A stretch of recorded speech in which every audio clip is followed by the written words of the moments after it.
Bonjour et bienvenue dans cette capsule pédagogique. Nous allons voir comment utiliser et organiser les rythmes dans une œuvre instrumentale de percussion. Alors pour ça, on va se servir de notre œuvre de référence qui s'appelle Brooms, qui veut dire ballet en anglais, et qui est interprétée par une formation qui s'appelle Stomp. Donc ici, les percussionnistes exécutent des rythmes différents et de différentes façons évidemment. Par exemple, ce que font les musiciens, c'est qu'ils vont jouer en même temps. Alors regarde bien cette vidéo, écoute ce que ça va donner, on va voir comment ça s'appelle.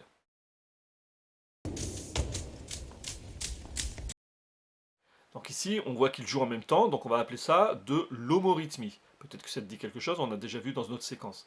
Donc l'homorythmie, homo le même, rythmie, rythme, donc le même rythme. Comment bougent les musiciens? Eh bien, ils vont faire le même geste, au même moment. Ensuite, on va voir que les musiciens ne jouent pas toujours en même temps. Écoute, ça fait ça.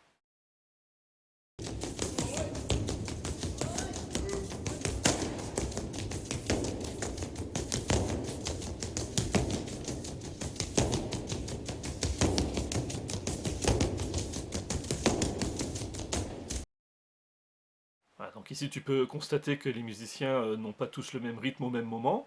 Donc on a ce qu'on appelle la polyrythmie, pardon, la polyrythmie, plusieurs rythmes, ben voilà, polyrythmie quoi, plusieurs rythmes.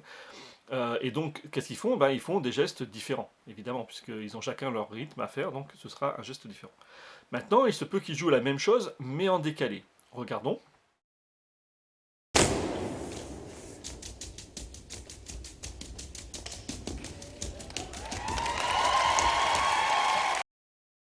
Donc, lorsqu'ils jouent la même chose en décalé, on va appeler ça l'imitation.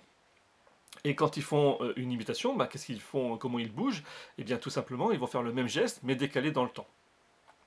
Alors on se rend compte aussi, grâce à l'imitation d'ailleurs, que la musique d'Estompes est créée pour être vue, il y a donc un fort intérêt pour la chorégraphie.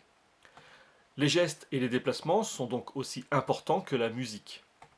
On le perçoit car par moment, justement, il n'y aura pas de son. Ils vont couper un petit peu, ils vont arrêter, ils vont se poser, et donc il n'y aura plus de son, et donc il n'y aura plus de mouvement non plus.